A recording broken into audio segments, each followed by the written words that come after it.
Carmen tenía 45 años, es la última mujer asesinada en Andalucía, la segunda de esta semana, la novena vida robada en lo que llevamos de año por la cobarde y machista violencia de género. Ha ocurrido en Sanlúcar la Mayor, Sevilla. El marido ha matado a su mujer con una escopeta de caza delante del hijo de ambos, un adolescente de apenas 14 años, y luego, calcando el mimetismo diabólico de otras tantas ocasiones, se ha suicidado. No constaban denuncias previas de maltrato, del que tampoco eran conscientes los vecinos, consternados y sorprendidos por lo ocurrido. Con todo, nos preguntamos, ¿cómo podía tener este hombre permiso de armas si estaba bajo tratamiento psiquiátrico por depresión? La Guardia Civil lo investiga, pero ya no le devolverá la vida a Carmen, ni librarán del golpe y el trauma que torturará de por vida al hijo ya huérfano. De esta lacra que sigue derrochando dolor en pleno siglo XXI, hablamos en unos instantes en un especial sobre violencia machista con la directora general de Violencia de Género de la Junta de Andalucía y con tres expertas, tres ponentes del 6º Congreso para el estudio de la violencia contra las mujeres. Con Ángeles Sepúlveda, Antonia Corona, Gloria Peter y Trinidad Núñez. Naturalmente con todos ustedes y por Andalucía, vamos esta noche y siempre, y hoy contra la violencia de género, a por todas.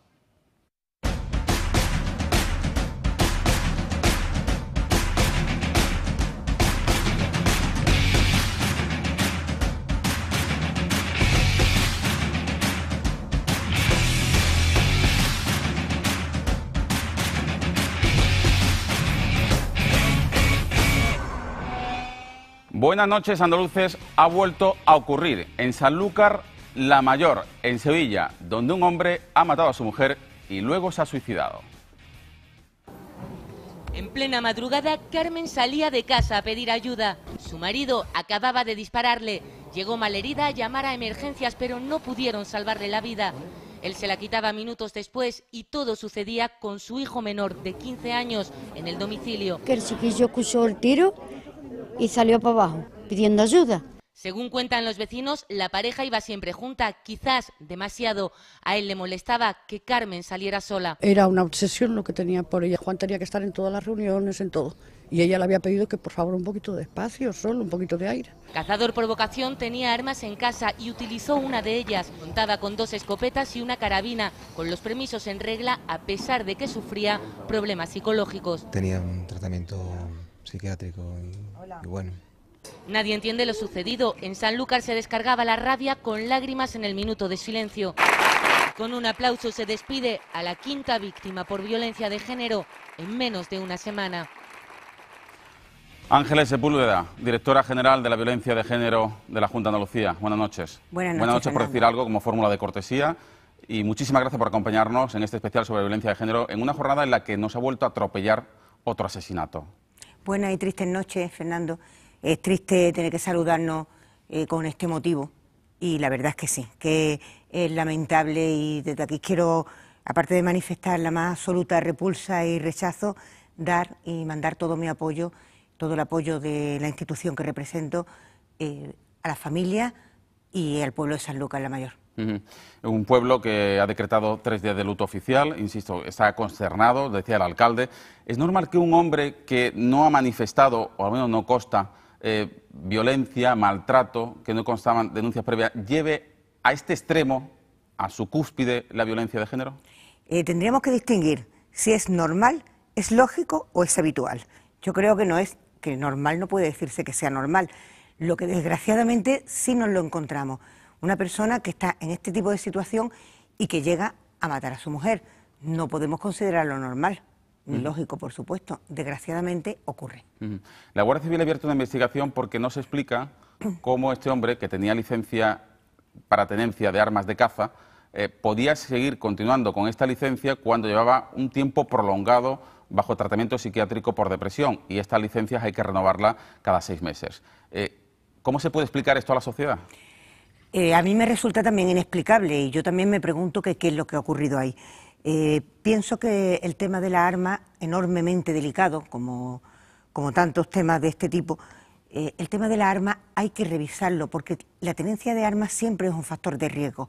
Yo creo que las mujeres y los hombres debemos tener conciencia, y también a nivel de vecindario, que cuando una persona tiene armas en casa debe ser una persona profundamente equilibrada, pero que es que además no puede haber ningún tipo de problema. De todas maneras, no vamos a olvidar que aquí el único problema que hay es el machismo. No vamos nunca a justificarlo con la situación de que, en este caso, la persona que ha asesinado pues pudiera tener otros problemas aparte.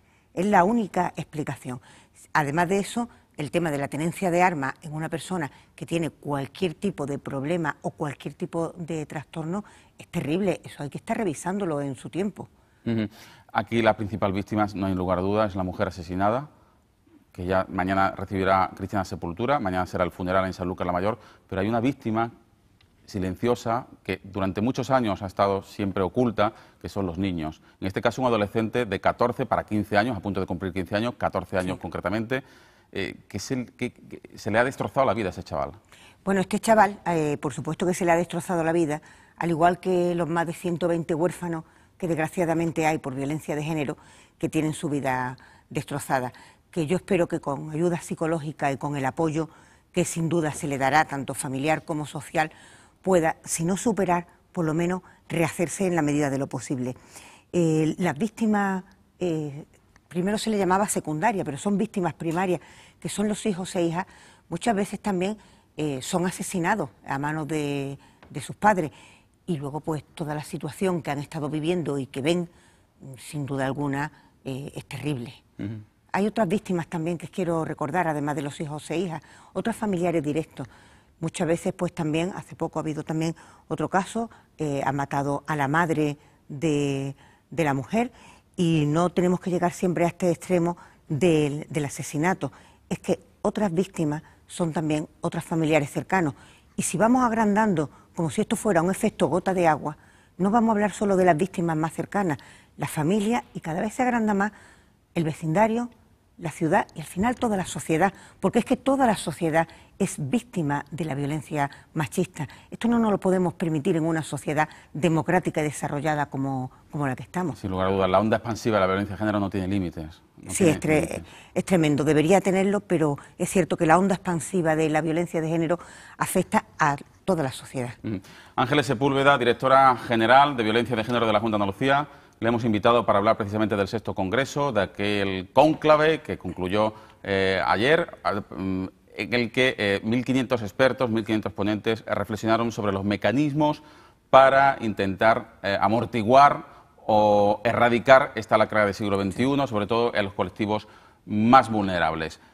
Allí se dejaron en este Congreso muchísimos mensajes. Le invito en primer lugar a ver algunos que nos resumen nuestros compañeros.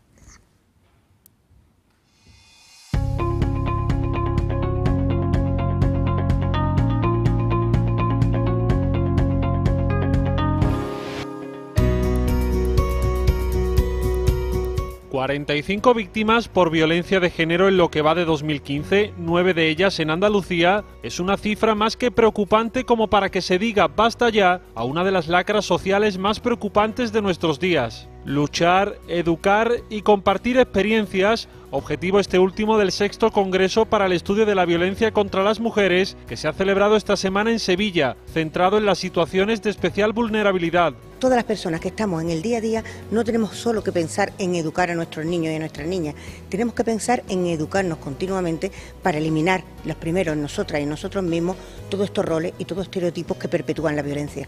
Educar para evitar cifras de violencia de género impactantes como las de este año. Una educación que los expertos coinciden debe comenzar en las aulas de los centros escolares.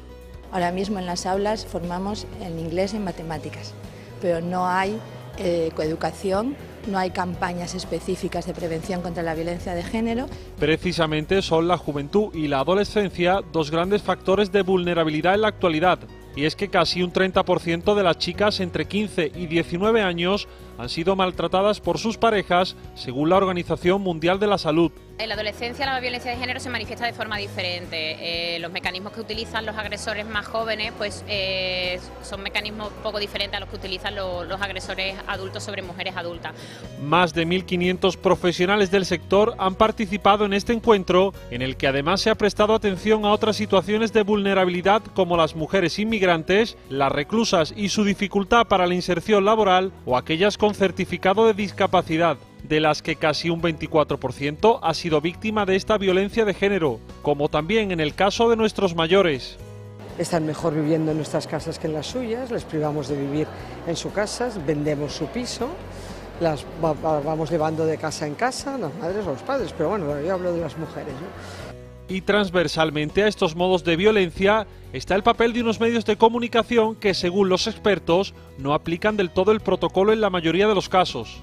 Porque muchas veces no se siguen los protocolos que existen, la terminología que se utiliza no es la adecuada, se hace un uso sesgado, no se cuenta la realidad como es, no se investiga. Jornadas de trabajo, talleres y experiencias compartidas que aunan esfuerzos para ganar la partida a la violencia, educación y también el peso de la ley.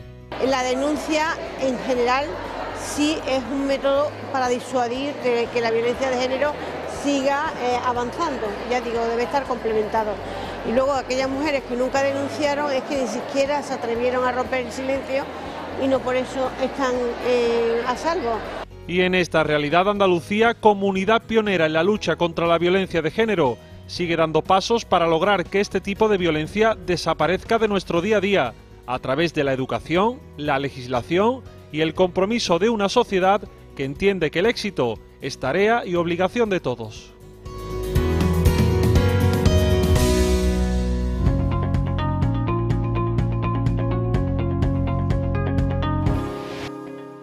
Ángeles Sepúlveda, ¿cómo cree usted que deberá ser recordado este cónclave?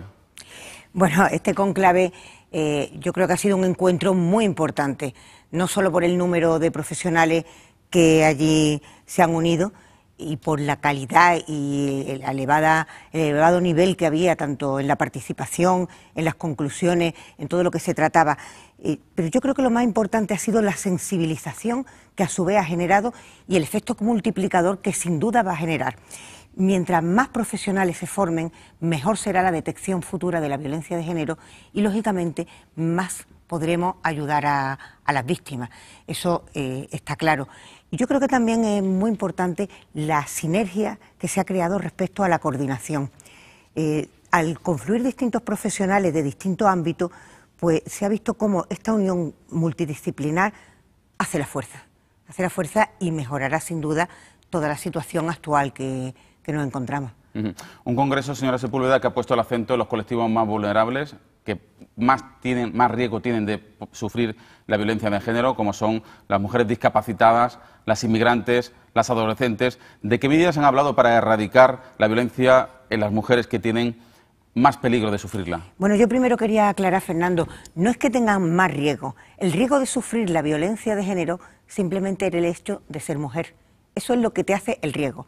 El hecho de tener una situación de vulnerabilidad, como la discapacidad o que ser una mujer desempleada, son riesgos. Te quita capacidad de respuesta. Exactamente, te quita capacidad de respuesta, dificulta la detección, dificulta también la atención a la víctima muchas veces y, por supuesto, entorpece la prevención.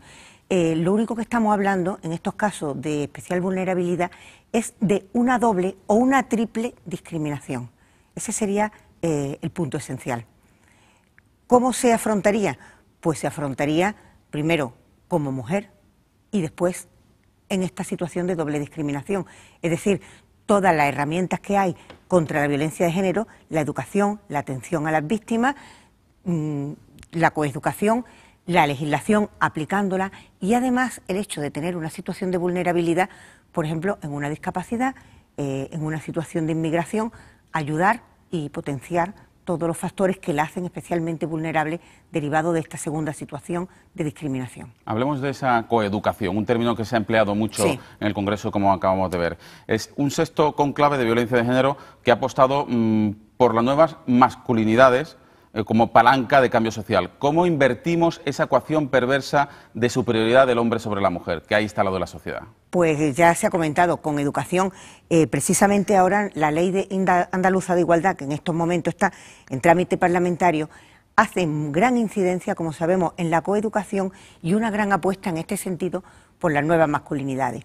Las nuevas masculinidades lo que hace es revertir o invertir los roles, es decir, el hombre tradicionalmente educado como chico, como hombre, con todo el machismo que ello entraña, y la mujer en el papel estereotipo de sumisa. En este caso, dentro de la educación y de la educación en igualdad, La apuesta de la Ley de Igualdad y la gran apuesta también de la Junta de Andalucía es romper los roles y estereotipos sexistas que lo que impiden es, al fin y al cabo, no solamente un desarrollo como persona, sino un desarrollo como sociedad democrática.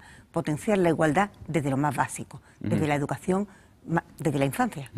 ¿Cuánto daño, señora Sepúlveda, le hace a la igualdad de género, a acabar con esos roles, a las masculinidades, la educación segregadora por sexo? Es decir, lo que siempre ha sido los niños con los niños, las niñas con las niñas, que en Andalucía tiene ejemplos en colegios privados a los que la Junta está intentando negar el concierto.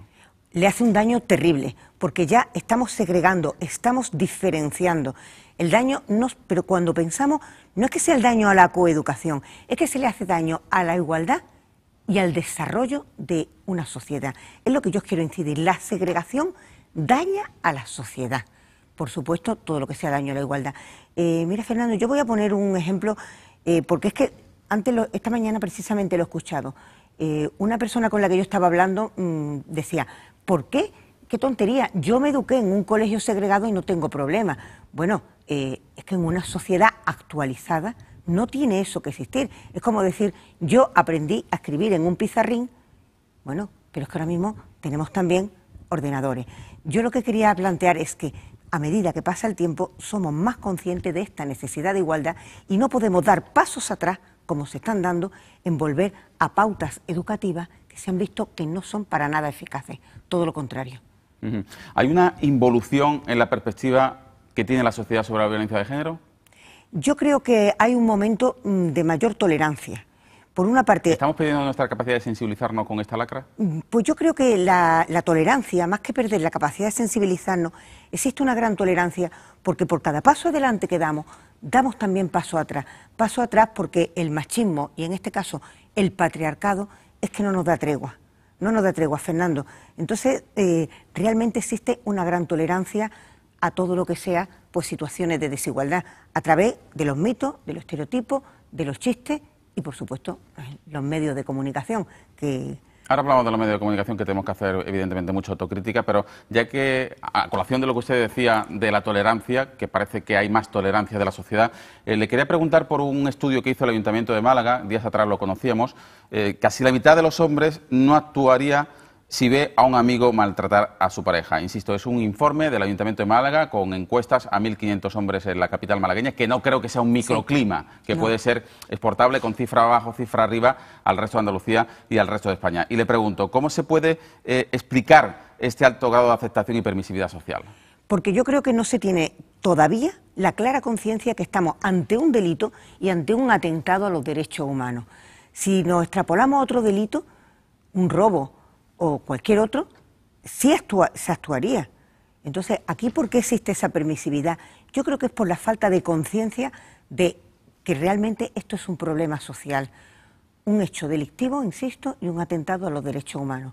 Por tanto, existe poca conciencia y, por tanto, tolerancia. Hace falta conciencia de la sociedad y también hace falta de los partidos políticos, de las instituciones, de las administraciones públicas todas, un gran pacto de Estado, que supongo que usted apoyará, ¿no? Por supuesto, la presidenta de la Junta de Andalucía lo dijo en el Congreso, la necesidad de un gran pacto de Estado a nivel nacional, ella ha hecho la propuesta desde la Junta de Andalucía para esta lucha para la erradicación de la violencia de género. Fernando, es que si no unimos todas nuestras fuerzas políticas y, por supuesto, las de todas y cada una de las personas de la ciudadanía, es que no vamos a conseguir erradicar esta violencia. Permítame que incida nuevamente y que vuelva a un asunto del que hablábamos antes brevemente. 44 niños asesinados en una década, 26 perdieron la vida durante las visitas de los padres separados. ¿Ser mala pareja o ser machista implica riesgo para los niños? Para mí sí, para mí y para cualquier persona que entienda de educación también. Un mal marido nunca puede ser un buen padre. Esa frase lo hemos dicho continuamente. Y luego además aquí quiero hacer incidencia en lo que es la idea social. Fíjate, de todas las órdenes de protección que tenemos registradas en el punto de coordinación de las órdenes de protección, solamente un tanto por ciento muy pequeño, el 0,3 aproximadamente, hay suspensión del régimen de visita. O sea, que estamos haciendo una protección, dando una orden de protección a la madre y permitiendo paralelamente las visitas de los hijos a sus padres maltratadores. maltratadores. Un 3%. Un 0,3, perdona. Un 0,3. ¿Son los hijos los grandes olvidados? Yo creo que son los grandes olvidados. Bueno, son también las víctimas. Todas las víctimas son las grandes olvidadas. Quiero volver a recordar que, por ejemplo, de estos 44 menores muertos, 26 de ellos, o sea, un poquito más de la mitad, lo han sido durante el régimen de visitas. Es terrible. Yo creo que es la falta de conciencia a veces también del peligro que tenemos los profesionales a nivel de aplicación de ley, a nivel de conciencia ciudadana también en general.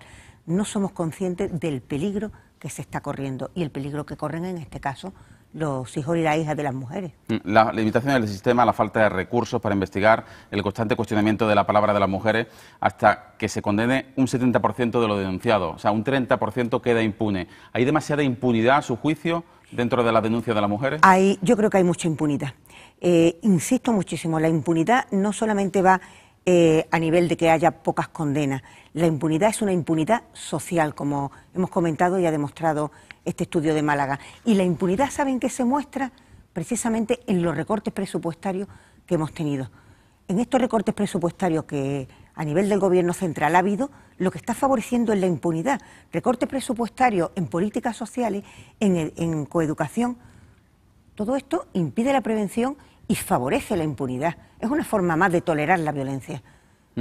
Algo estamos haciendo mal los medios de comunicación, porque sí es cierto, según un informe del Consejo Audiovisual de Andalucía, que conocíamos días atrás, hay un aumento del 37% de las noticias en televisión dedicadas en estos últimos 5 años a la violencia de género, con un 46% de incremento en el tiempo emitido, sin que ello haya venido correlacionado con un mayor incremento de casos de violencia de género. O sea, se dedica más tiempo, pero, insisto, algo debemos estar haciendo mal cuando ese mayor espacio, esa mayor implicación de los medios no está teniendo traducción en una bajada de los porcentajes de los números de mujeres asesinadas. Pues, Fernando, estoy totalmente de acuerdo contigo y no sé qué es lo que ocurre y está ocurriendo.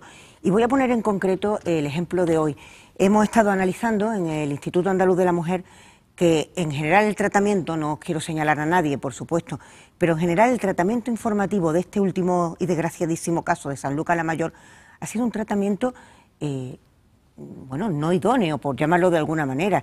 Desde determinadas entrevistas por la calle, en vez de buscar a lo mejor a los profesionales que puedan dar una opinión, hasta incluso he visto en artículos de opinión, que podemos leer ahora, unos artículos de opinión que yo no comprendo. O sea, que no solamente estoy hablando del tratamiento de la noticia, es el artículo de opinión también que se permite. Hoy decía un compañero de redacción, estaba escribiendo la noticia, redactando, decía, la mujer ha muerto como consecuencia de los disparos de su marido. Y digo, ha muerto no, ha sido asesinada.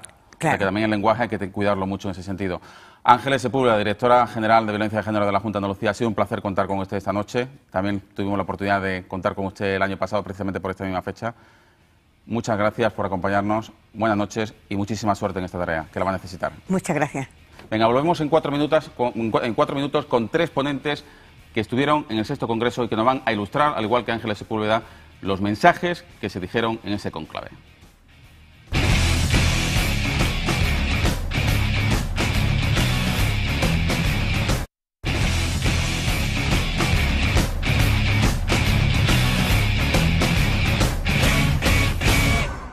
Esta noche vamos a por todas contra la violencia de género. Nos acompaña Ángeles Sepúlveda, que es la directora general de Violencia de Género de la Junta de Andalucía, a quien agradecemos que nos siga acompañando en este espacio, en A por Todas especial, y vamos a saludar a las 3 ponentes, 3 expertas en la materia que nos acompañan también esta noche. Antonia Corona, profesora de la Universidad Pablo de Olavide de Sevilla. Es diplomada en Trabajo Social y licenciada en Antropología por la Universidad de Sevilla. Ha trabajado durante 13 años como técnica del área de participación y asociacionismo de mujeres en el Instituto Andaluz de la Mujer. Antonia Corona, buenas noches. Hola, buenas noches. Y muchísimas gracias por acompañarnos. Muchas gracias. Yo quería poner el acento en una primera pregunta a cada una de vosotras, ya luego entramos en debates, en tertulia, vemos los mensajes que hemos podido recabar del Congreso. En las 3 formas de violencia de género en la que ponías el acento, ¿no? En la estructural, que es la común de todo el mundo, la simbólica, que es la más infantil, como bien la describías, y la institucional, ¿no? Explícanos un poco cómo se puede perseguir o intentar derrumbar esta triple estadística que haces y sobre todo a quién afecta concretamente? Bueno, ese análisis que yo hago es fruto de una investigación que he hecho durante 5 años trabajando con mujeres con diversidad funcional física. Entonces yo lo que trabajaba realmente era cómo eran sus procesos participativos, porque como ya has dicho, pues es donde he trabajado durante muchos años de mi vida. Y entonces, hablando con ellas y en sus discursos, lo que salía constantemente es que para ellas poder participar socialmente sufrían pues muchos obstáculos, muchas limitaciones, y unas de un carácter y otras de otro, y algunas de ellas incluso hablaban de violencia, de maltrato. Y bueno, intentando pues organizar su discurso y el análisis, y siguiendo a Bourdieu, que es un gran sociólogo que ha investigado mucho sobre la dominación masculina, tiene un libro que se llama así, pues me ayudó mucho a estructurar el análisis. Entonces salían eso, la violencia simbólica como aquella más invisible, ¿no?, más naturalizada, que se ejerce y la gente no toma conciencia, y muchas veces ni siquiera las propias víctimas. Después la violencia estructural, que es la que forma parte de este sistema, que como habéis dicho anteriormente, pues es un sistema patriarcal que está atravesado pues desde todas las bases, y después la institucional, ¿no?, que también muchas veces es muy inconsciente y no nos damos cuenta cómo la escuela contribuye a esa violencia, cómo las administraciones, el Estado, la familia, ¿no?, que tú dices, bueno, la familia de entrada, y sin embargo, pues dependiendo del tipo de familia, y después, bueno, pues otras instituciones como la Iglesia y tal, que también los medios de comunicación, ¿sabes? Bueno, vamos a seguir hablando contigo, Antonia Corona. Muchísimas gracias por acompañarnos esta noche. También saludamos a Gloria Peter, que es la presidenta de la Asociación de Mujeres Entremundo. Gloria, buenas noches. Hola, buenas Muchísimas gracias por acompañarnos. Tú pones el acento fundamentalmente en la especial vulnerabilidad de las mujeres inmigrantes que sufren violencia de género. ¿Cómo pueden superar o cómo se les puede animar a superar el miedo añadido que ellas tienen de, en muchas ocasiones, no tener papeles, estar de manera irregular en el país donde son violadas, donde sufren violencia de género, para que no sean repatriadas, ¿no? Muchas de ellas sí tienen miedo el hecho que no tienen permiso de residencia de denunciar el agresor, porque tienen miedo que le devuelvan a sus países. Las mujeres inmigrantes sufren 2 veces la violencia porque añora a su familia, su país. El idioma también es otro obstáculo que hace que las mujeres inmigrantes no desconocen a veces las leyes que le protegen, y eso hace que las mujeres inmigrantes se ven más en situación peor que la mujer autóctona, y luego al no tener su familia. Y el problema también que sufren las personas inmigrantes es el rechazo desde la población de receptor, ¿no? La discriminación hace que las mujeres inmigrantes se sienten todavía más desventaja en el tema de violencia de género. Y también son víctimas de la tradición familiar, de la tradición cultural de algunos países en los que la dominación del hombre parece que está instalada y consensuada y está bien vista.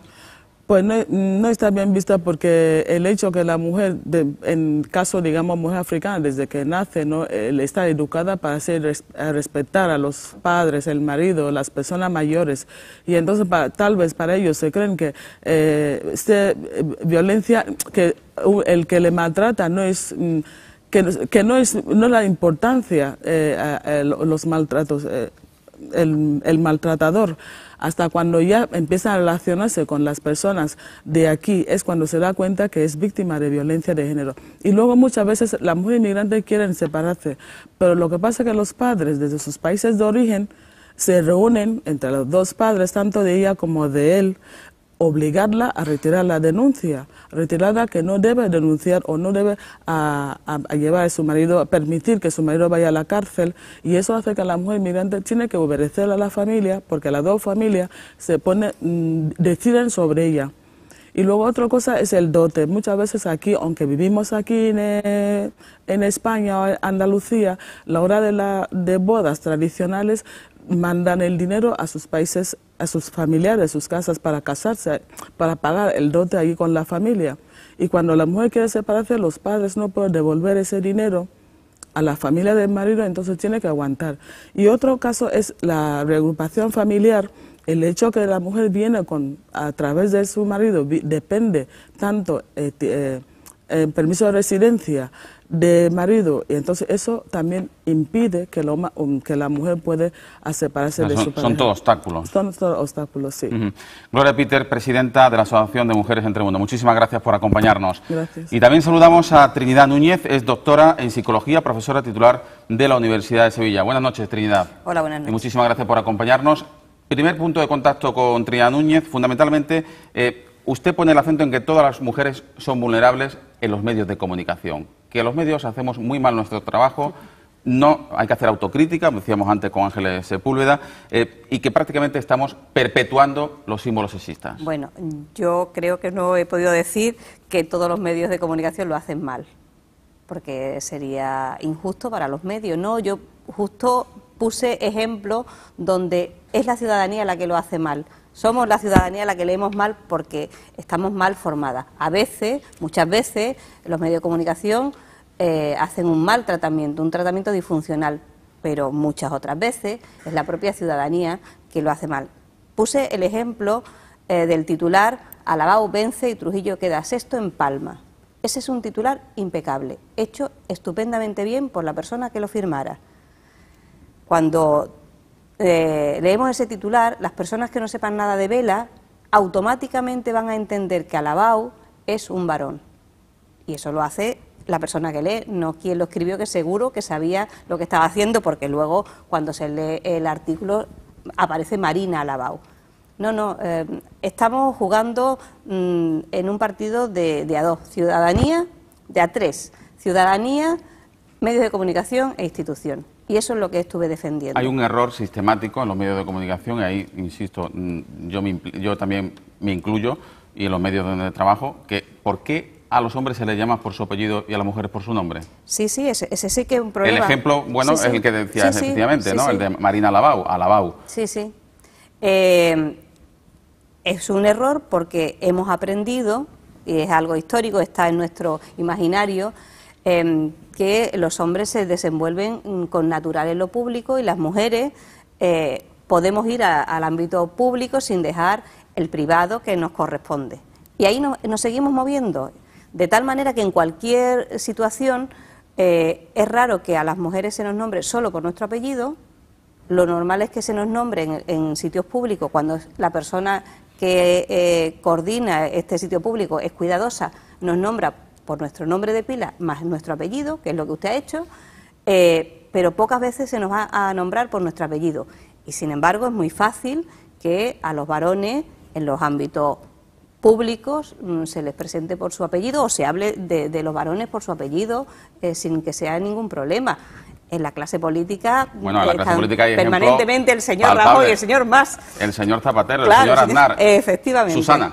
Eso es. En vez de decir señora Díaz, ¿no? Eso es. Y es tremendo. Y eso lo tenemos que revertir, lo tenemos que invertir. Pues con Ángeles Sepúlveda, con Gloria Peter, con Antonia Corona y con Trinidad Núñez vamos a iniciar una tertulia y en primer lugar les invito a que escuchen y vean a una persona que ustedes conocen efectivamente, es médico forense, el exdelegado del Gobierno para la Violencia de Género, Miguel Lorente.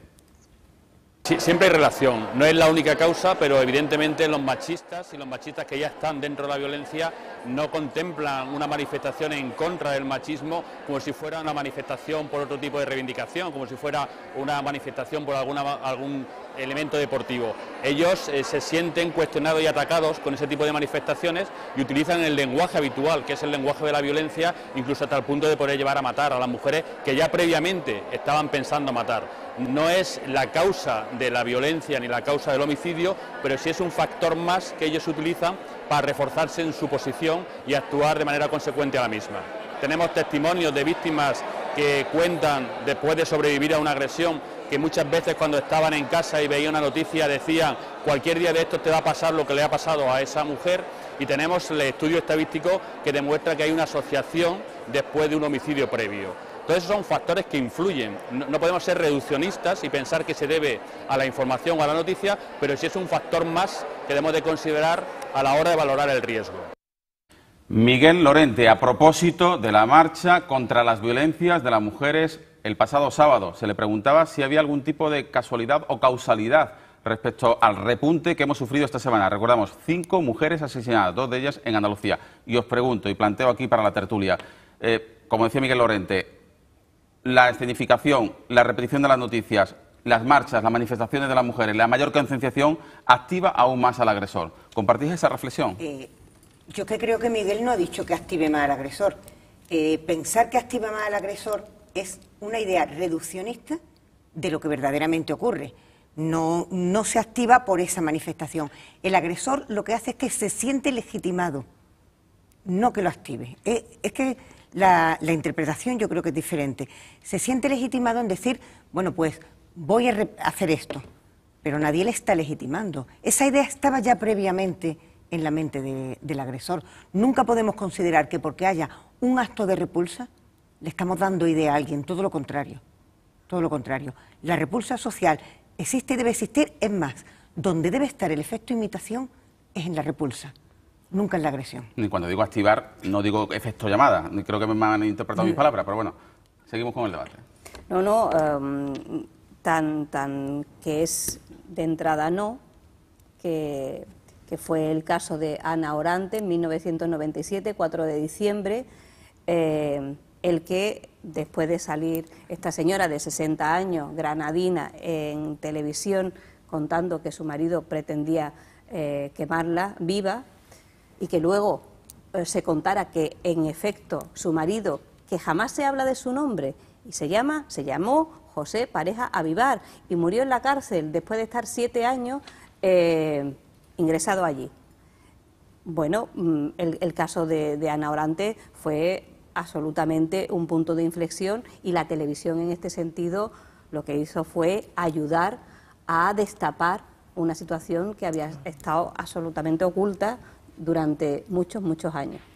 Antonia Así Corona, que en ese sentido Peter. fue estupendo que se pudiera hablar. Yo coincido con lo que ha comentado la directora general y Trinidad. Yo creo que esa actitud machista, violenta que tienen los hombres está ahí. Ese imaginario que también lo dice Miguel Lorente, ¿no? La maté porque era mía. Es decir, ellos sienten que las mujeres somos objetos, que no somos sujetos, no tenemos derechos y que, pues, como somos objetos, igual que tú puedes coger un muñeco y partirlo en dos, pues tú puedes coger una persona, en este caso de sexo mujer, y hacer con su vida lo que a ti te dé la gana. Porque muchos matan y después se matan. Es como, porque no consideran, y yo creo que esa es realmente lo que hay que denunciar y lo que hay que destapar. Porque cuando actúan, no ven delante a una persona con derecho, una persona con igualdad de posibilidades y de pensamiento y de acción que ellos, sino yo cojo un pan y lo parto, yo cojo un animal y le pego un tiro, pues. Entonces yo creo que eso es realmente lo que pasa por su mente. No tenemos derecho a decidir por nosotras mismas. Yo no soy especialista en violencia de género y lo sabe todo el mundo, pero a mí me da la impresión que es el hecho de pensar por los demás es lo que realmente hace que se tome esa frontera, ¿no? Yo tengo derechos sobre ella y ella no tiene derecho ni sobre mí, por supuesto, y tampoco sobre ella. Evidentemente una balanza desnivelada. Claro, yo estoy de acuerdo con ellas tres porque si no llegan a hacer esas denuncias o a protestar, habrá muchos casos que desconocemos. Yo incluso eso está reduciendo porque cuanto más de esos países, voy a decir como Latinoamérica o África, cuántas mujeres mueren que no salen a la luz. Yo veo vídeos a través de Facebook, no sé qué, dentro de los países en vía de desarrollo, las palizas que los hombres meten a sus mujeres es de pena y los vecinos no hacen nada. Simplemente lo graban con el móvil y lo suben a Facebook y no denuncian. Y luego tú no puedes denunciar en África o en muchos países a latinos. ¿Por qué crees que muchas mujeres inmigrantes están aquí? Casi 80% de las mujeres inmigrantes que se encuentran fuera de sus países es por huir de violencia de género. Por eso vienen, porque no pueden denunciar, porque no hay protección. Yo creo que las mujeres no deben callarse. primera cosa que se notan sobre violencia, tienen que denunciar y abandonar las el mujeres marido. No tienen que callarse y la sociedad no se puede callar. No se puede Estábamos callar, diciendo que lo que hay que hacer es denunciar. salir. La manifestación del día 7 de 25, noviembre sí. fue una llamada de atención a toda la sociedad y fue realmente impresionante. En sintonía, perdón. Es la reflexión de Trinidad Núñez, Ángeles Sepúlveda. Quiero cambiar el mensaje y pensar también que en actos como, por ejemplo, la gran manifestación del 7 de noviembre o incluso el Congreso, reunión de tantas personas profesionales, tanto rechazo social, ¿cuántas mujeres estamos salvando? No solamente pensar cuántas son asesinadas después, que eso es lo más terrible que puede ocurrir, sino cuántas mujeres estamos salvando y cuántas mujeres no solamente salvando de morir, sino también de una situación que se podría prolongar años. Yo quiero dejar esto también sobre la mesa porque de verdad el mensaje también tiene que ser positivo, no solo pensar en qué está ocurriendo. ¿Se está avanzando en las estadísticas? Yo creo que se están avanzando, sobre todo porque a medida que haya más situaciones que salen a la luz, más denuncias, significa que se va conociendo más. Significa que se va visibilizando. En ese sentido yo quería añadir a lo que la compañera de la Pablo de la Vide señaló antes de los tipos de violencia, la violencia psicológica, que esa también es está muy soterrada, pero que tiene consecuencias devastadoras. Y dentro de ellas, la verbal, la emocional y la social. Y todas tienen matices que hacen sufrir muchísimo a las mujeres. La idea es eso, que de pronto se den cuenta de que están siendo violentadas y que tengan la posibilidad de salir. Hablando de esa violencia psicológica, vamos a escuchar a Ana Freisa, que decía que las jóvenes sufren mayor violencia psicológica que otros tramos de población, pero las mayores sufren la ceguera de la sociedad y solo así se explica en ocasiones la asunción de roles intolerables. Bueno, las relaciones de pareja son formas ya tan institucionalizadas, son tantos años, son mujeres que han estado programadas para el sacrificio, para la entrega, para ceder su tiempo, y entonces son mujeres que en ese sentido pues consideran normal lo que no es normal, ¿no? Y hay un silencio muy grande respecto a esto. Claro, luego nos sorprendemos de que un señor de 80 ha matado a otra señora de 78 o de 82, da igual. Ángeles. Yo quería llamar la atención sobre un tipo de violencia que no se conoce tanto, pero que es lo más frecuente entre el personal joven, entre nuestros jóvenes y adolescentes, que es a través de las redes sociales, a través de las nuevas tecnologías. Todo lo que es el insulto, el acoso, la opresión, la coacción y el control. Se puede seguir ejerciendo control a través del botón del móvil. Eso... Yo creo que no hay tanta conciencia social y que nuestras jóvenes y nuestros jóvenes no tienen todavía la conciencia de que es un instrumento en las redes y bueno, en las nuevas tecnologías que tan magníficas son, pero que también pueden ser un instrumento, un arma de violencia. Precisamente en ese aspecto se ponía el acento el año pasado, en el Congreso del año pasado, ¿no? Supongo que todos conoceréis casos sangrantes, ¿no? De jóvenes adolescentes que son controladas por sus parejas con el móvil y ellas responden que es porque me quieren, ¿no? ¿Cómo se responde, cómo se explica a esa chica que eso no es amor, que eso es control, que eso es dominación? A ver, fácil no es. Si fuera fácil, pues estaría posiblemente resuelto. Es verdad que lo que estamos haciendo es trabajar mucho en centros educativos, con dinámicas de grupo, con hacer pensar a ellos y a ellas juntos. Hablabais antes en tu entrevista de la importancia que ha tenido escuelas que han segregado, y bueno, pues en ese sentido lo mejor es trabajar emociones a través de la reflexión y a través de los propios medios de comunicación. Yo tengo aquí una transcripción que dura 2 segundos de la película Crepúsculo. Dice Edward: Bella, dice Bella, tus trastornos de personalidad son como latigazos. Edward: te dije que era mejor que no fuéramos amigos, no que no quisiera hacerlo, dice Bella. ¿Qué significa eso? Significa que si fueras lista, te alejarías de mí. Digamos por placer de discutir que no soy lista. ¿Me dirías la verdad? Dice Eduard. No, seguramente no. Prefiero oír tus teorías. Vela dice, se me había ocurrido arañas radioactivas, kriptonita. Eduard, son cosas de superhéroes, ¿no? ¿Y si yo no soy el héroe? ¿Y si soy el chico malo? No, no lo eres. La impresión que quieres causar es eso, pero en realidad es para alejar a la gente de ti. Películas como esta... Película, por cierto, fenómeno de masa Claro, adolescente. eso es. Películas como esta hacen que las chicas entiendan que los malotes son los guays. Y hace que los chicos piensen que ser malote es guay. Este es un problema que hay que desmontar.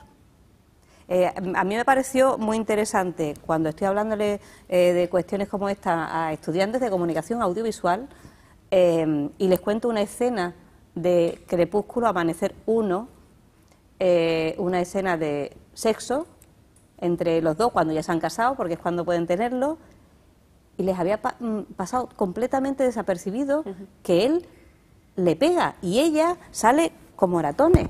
Y sin embargo ella está loca, babeando detrás de él, diciendo, pero ¿y no vamos a tener más? Y él le dice, pero ¿tú no te das cuenta de la fuerza que yo tengo?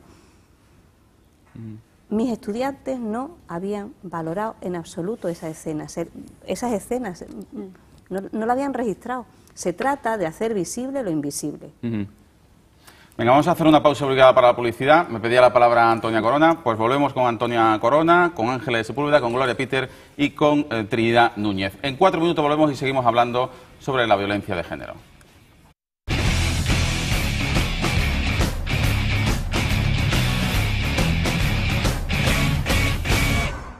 Esta noche vamos a por todas contra la violencia de género, un especial en 8TV Andalucía en compañía de Ángeles Sepúlveda, que es la directora general de violencia de género de la Junta de Andalucía, Gloria Peter, que es la presidenta de la Asociación de Mujeres Entre Mundos, Trinidad Núñez, doctora en psicología, profesora titular de la Universidad de Sevilla, y también Antonia Corona, profesora de la Universidad Pablo de Olavide de Sevilla. Con las 4 estamos analizando los diferentes aristas de la violencia de género, de la cobarde y machista violencia que tortura a las mujeres, a una sociedad que no es capaz de superar este trauma, este problema, y no sabemos si estamos poniendo, o si las administraciones públicas están poniendo los medios suficientes. Ahí es donde se está incidiendo ahora mismo. Todas las administraciones públicas, quizá por la cercanía de la campaña electoral, fundamentalmente por parte del Gobierno central, la Junta de Andalucía lo lleva repitiendo desde hace bastante tiempo, es necesario un pacto de Estado, aunar y unificar fuerzas para luchar contra esta lacra. Susana Díaz, el pasado lunes, en la inauguración del 6º Congreso de la Violencia de Género.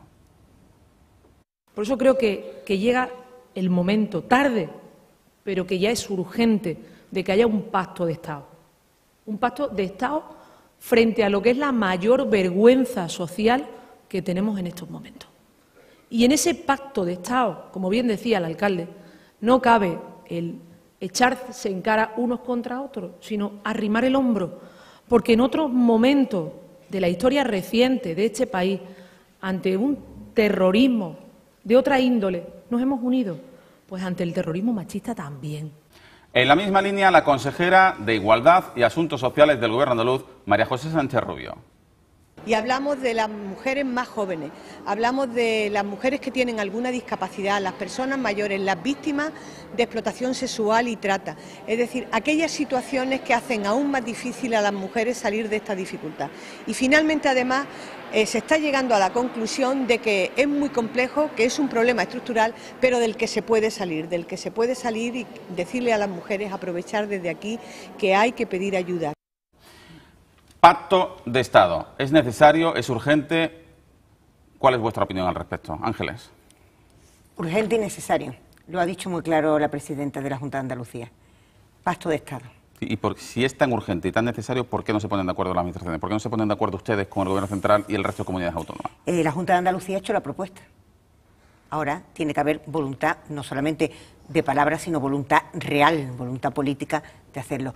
Quiero recordar que la propuesta ya está hecha desde la Junta de Andalucía. Ese pacto, ¿dónde debería pivotar? ¿Dónde debería descansar? ¿Cuáles serían los pilares fundamentales a vuestro juicio? Desde mi punto de vista tiene que ser un pacto transversal, porque el problema, como hemos dicho, permea en todo. En las escuelas, los medios de comunicación, en la educación, en la familia. Entonces tiene que ser transversal en todo. Por eso es que ese pacto de Estado terminaría o podría ayudar a paliar mucho esta situación. Y no debemos de dejar vamos, no podemos olvidar que estamos en una sociedad que es machista y esa sociedad machista atraviesa también todas las instituciones. Entonces, esa resistencia viene del sistema en el que estamos, ¿no? Y la violencia, como decía antes Trinidad cuando leía lo de Crepúsculo, se está naturalizando en muchos contextos, en todos los contextos. Entonces, es natural que pase eso, en las canciones, en lo más cotidiano. Entonces, en el micromachismo doméstico. En casi, ese ¿no? micromachismo cotidiano.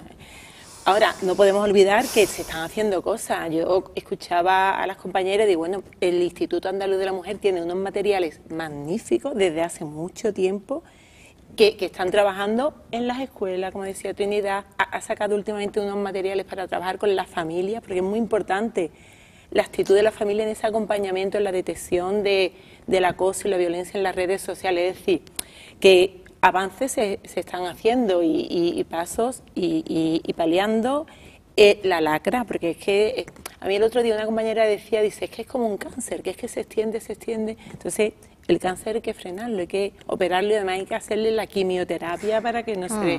Es un cáncer, pero...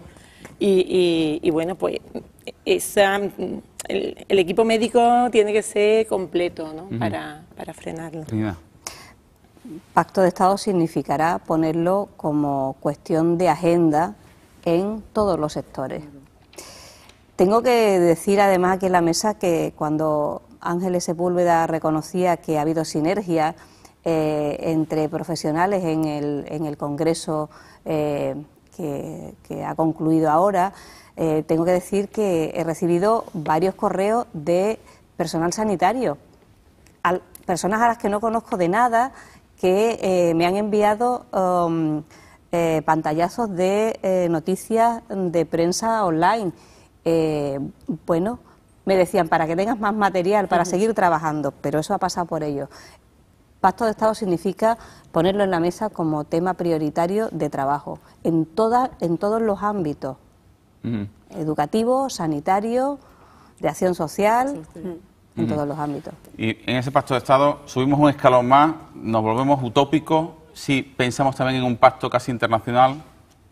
Pues yo creo que sí, un pacto internacional será genial, porque entonces los gobiernos de los países en vía de desarrollo también pueden incorporar en ese pacto y conocen también qué están haciendo en esta parte de países como en España, Andalucía, para que ellos también tomen medidas, forma para proteger a sus mujeres, porque cuántas mujeres no vienen en la red de trata, cuántas mujeres niñas no están mutiladas, cuántas leyes protegen a todas esas personas que sufren todos los días y le forzan a casarse con personas de 80 años, una niña de casi 20 o 15 años, todo violencia, y sobre todo el tema de violencia machista, donde el hombre se cree que es el dueño de la mujer.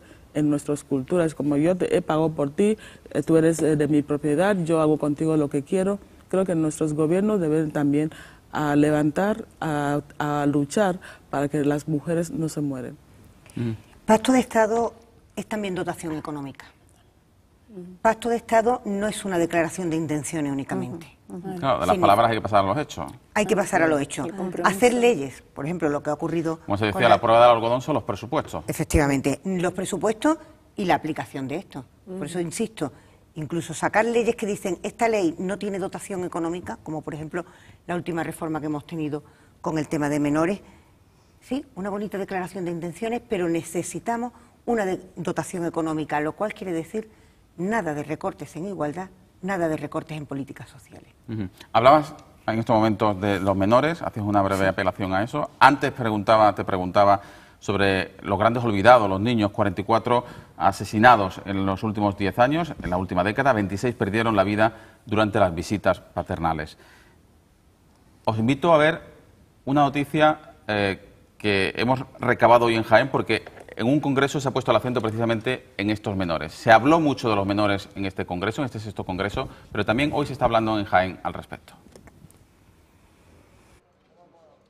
Detrás de las víctimas de violencia de género también están ellos, los olvidados, niños que no solo la presencian, sino que también la sufren. En la última década han muerto asesinados por sus papás 42 niños. Datos estremecedores a los que hay que sumar que más del 66% de las mujeres víctimas de maltrato afirman que sus hijos lo han presenciado. Sabemos que las secuelas a nivel emocional, a nivel académico, a nivel de interacción con los seres humanos, a nivel cognitivo, son terribles. Que vienen de esta misma trayectoria de situación de violencia de la que vienen sus madres. Aunque estén reconocidos ya como víctimas directas en las recientes modificaciones legales, son muchos los colectivos que piden más para estos menores. Además de estudios sobre cómo les afecta, piden formación para saber tratarlos y que los jueces sean más sensibles con el régimen de visitas. Muchos de ellos reproducen patrones bien violentos o bien extremadamente protectores, asumen un papel protector. Las conclusiones a las que llegan los expertos están claras, queda mucho por hacer para salvarlos, porque la violencia de género no solo les deja huérfanos, también les traumatiza y trastorna de por vida. Como el caso del adolescente de 14 años, a punto de cumplir 15, que ha visto como esta mañana su padre asesinaba a su madre y luego se suicidaba. Queda mucho por hacer, ¿verdad, Trinidad? Con los niños, los grandes olvidados. Queda mucho por hacer, sí. Yo tengo en mi cabeza, yo que pienso en clave audiovisual, estaba pensando ahora mismo el cortometraje Mamás y Papás, donde precisamente se ve cómo hay un comportamiento de imitación y de normalización, porque hay muchos niños, muchas niñas que piensan que las relaciones normales son esas, donde hay violencia verbal, donde hay violencia emocional, se mueven ahí y entienden que eso es lo normal. Gloria. Pues sí, muchos niños que sufren eso, yo creo que al final, en muchas ocasiones, pueden llegar a ser también maltratados. Claro, porque entienden que es lo normal. Eso es lo que han vivido, claro. Y es una pena que tienen que vivir estas situaciones. Como un niño de 15 años ver cómo su papá mata a su madre, ¿qué va a hacer de ese niño? Se aprende a maltratar y se aprende a aceptar el maltrato. Eso es, o sea, que no solamente se aprende a ser agresor, se aprende a ser víctima.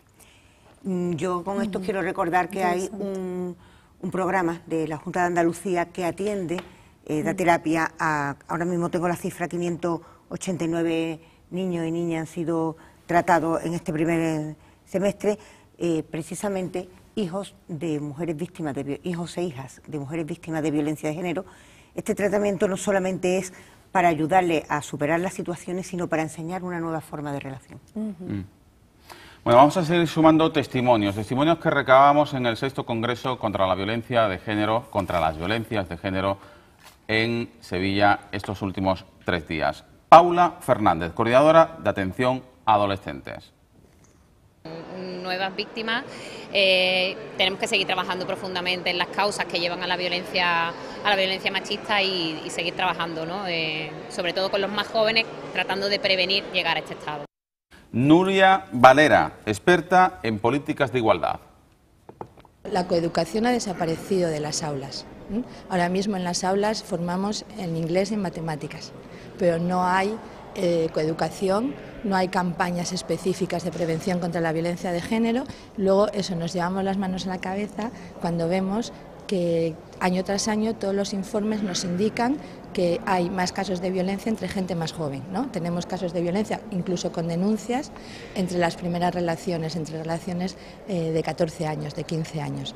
¿Eso qué nos está diciendo? Que no estamos haciendo un trabajo de prevención, que no es cierto que estamos trabajando en las aulas con nuestros niños y con nuestras niñas, que vivimos un simulacro, ¿no? Una especie de velo de la igualdad. Ahora empieza la campaña navideña y vamos a ver cómo el mundo hoy es más rosa y azul que nunca, mucho más de lo que era en mi generación.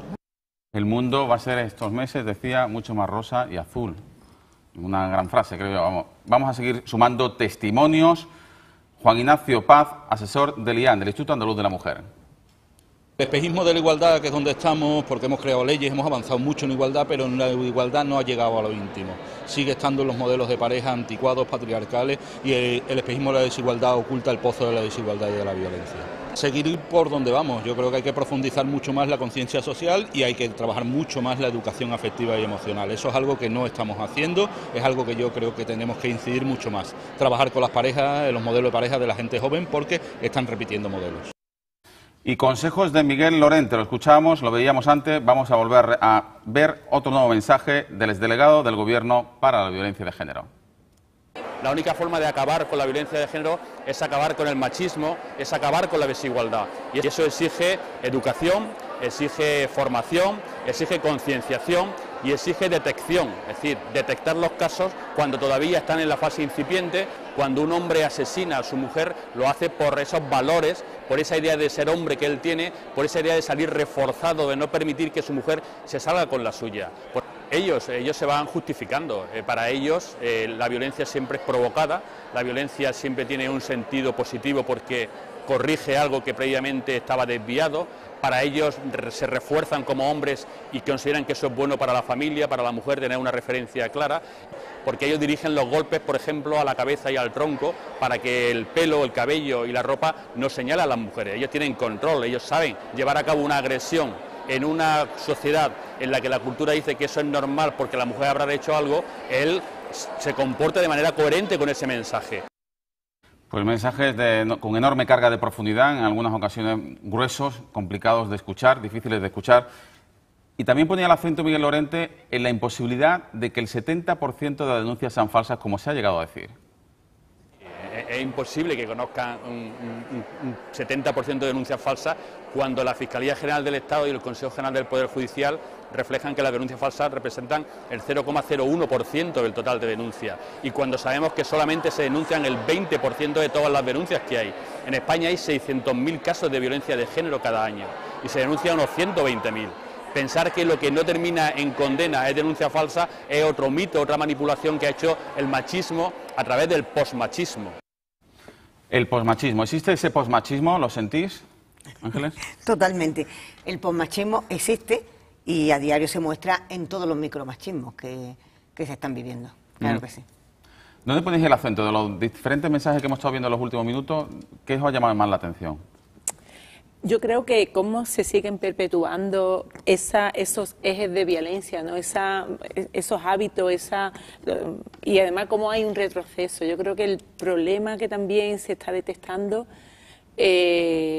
Ángeles lo comentaba antes, ¿no? La reducción en los presupuestos, que cada vez disminuyan más las partidas en políticas sociales, en políticas de igualdad, pues eso incide que bueno, no se pueda seguir incidiendo, no se pueda seguir previniendo, trabajando, interviniendo y tratando, entonces se crecen, ¿no? Yo creo que es como un acicate, un aliento para que se crezcan en esas actitudes machistas. Yo estaba repasando los tipos de micromachismo que hay y a mí me sigue todo esto, yo estoy incómoda, porque hablar de estas cuestiones me sigue trastocando. Recordaros que existe un micromachismo utilitario, que significa escaquearse de las responsabilidades domésticas, el varón, porque está cansado, porque ha llegado tarde, porque tiene mucho que trabajar. El micromachismo encubierto, que son los silencios, el no hablar, porque no merece la pena, la rutina, las infidelidades. El micromachismo coercitivo, controlar el dinero, controlar la vestimenta, controlarte incluso pequeños caprichos, no comas chocolate que vas a engordar. Y el micromachismo de crisis, que es no negociar. Eso lo dejaremos para otro día. Todos estos comportamientos dirigidos por los varones están en nuestra vida diaria y no somos conscientes de que eso va minando no solo la relación de pareja, sino la propia salud de la mujer que lo vive. Gloria. Pues el tema, estoy de acuerdo con Trinidad, lo que está diciendo, lo de control sobre las llamadas, no come eso, no te viste así, la falda, no ponga falda, ponte pantalón, no te maquilla, no pinta las caras o los labios. Eso hace que la mujer también se siente, muchas mujeres o te dicen, no ves que tú estás vieja, has tenido niños, nadie te va a mirar la cara. Hace que la mujer cada vez se sienten que realmente no valen para nada. Y eso habrá que luchar, de verdad, como dicen, que hay que luchar, denunciar constantemente, y para que eso no siga ocurriendo, que no se pueden callar todos esos tratos que pueden pensar una mujer que no es importante, ¿no? O que son cosas pasajeras, pero no es, porque al final te hunde en un pozo y te cuesta difícil a salir. Nos quedan tan solo 2 minutillos antes de la columna de cierre que va a firmar esta noche, como siempre, los jueves o los miércoles, en esta ocasión los jueves, Mercedes de Pablo. Os pido un último mensaje, de manera genérica, a los telespectadores que nos están viendo, a los andaluces que nos están viendo.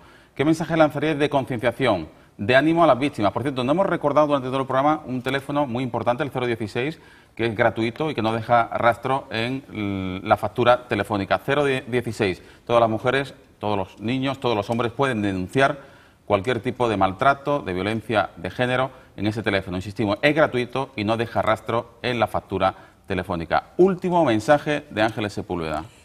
Mensaje a las víctimas que no están solas. Mensaje a los hombres que se autodetecten también, y las mujeres también, que nos autodetectemos y nos autoeduquemos continuamente en unas relaciones en igualdad y en una base de igualdad real. Antonia Corona.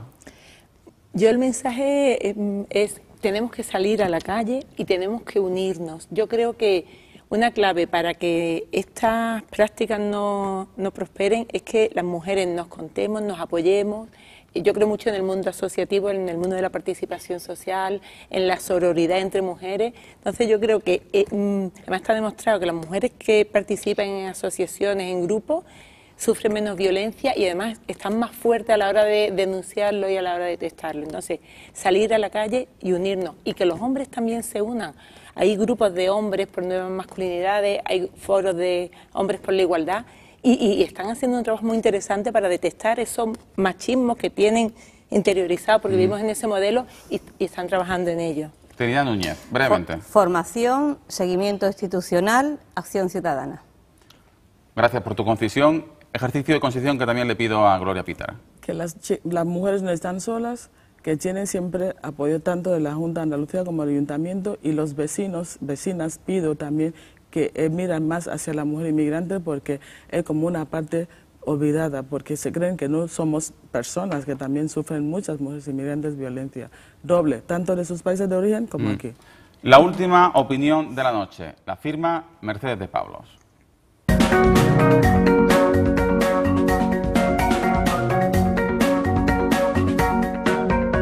Hola, buenas noches. Enhorabuena a 8TV por afrontar algo tan delicado y que nos afecta a todos y a todas como es la violencia, el terrorismo machista, la llamada violencia de género. Es algo complejo que es importante que afrontemos todos en todos y cada uno de sus aspectos, porque nos involucra a todos como sociedad. Sin ninguna duda, los gobiernos, el Estado, tienen la obligación de invertir, como se hizo contra cualquier otro tipo de terrorismo, como se hace contra cualquier tipo de terrorismo, en la protección de las víctimas, en la detección de las víctimas, tanto en la sanidad, en los órganos judiciales, en la escuela. Todo eso está muy claro, pero además, todos y cada uno de nosotros podemos hacer algo para cambiar las conciencias. Porque el patriarcado, que es una manera de organizarnos, de organizar la sociedad, se basa en que el varón es el que manda. Y muchos y muchas contribuimos a que ese patriarcado, esa forma de organizar desigualmente la sociedad, se perpetúe. Por ejemplo, le invito a pensar cuántas veces ha dicho usted que un hombre es un calzonazos. ¿Y sabe lo que dice la RAE que es un calzonazos? Aquel varón que se deja dirigir por su pareja. Nada dice de la mujer que se deja dirigir por su pareja. ¿O cuántas veces usted, de una hija suya, de una conocida, de una amiga, de una pariente próxima, ha dicho que vale tanto que no se merece a su novio porque gana menos que ella, porque tiene menos carreras que ella? ¿Cuántas veces consolidamos una sociedad desigual en lo que Miguel Lorente llama el micromachismo? La violencia de género es seria. Cada víctima no solamente es un fracaso, cada víctima es una alerta para que entre todos construyamos una sociedad en paz y entre iguales. Buenas noches. Gracias a Mercedes de Pablo. Igualmente agradecemos la presencia de Trinidad Núñez, de Antonia Corona, de Ángeles Sepúlveda y de Gloria Peter. Hoy daros las gracias, esta noche daros las gracias, algo más que una forma de cortesía, por el trabajo que hacéis de vuestras respectivas ocupaciones, vuestros respectivos colectivos en una lucha por alcanzar una sociedad más igualitaria, más justa. Buenas noches, muchas gracias. Volveremos la semana que viene con más invitados y los primeros debates en la pre-campaña electoral. Y como siempre iremos a por todas. 8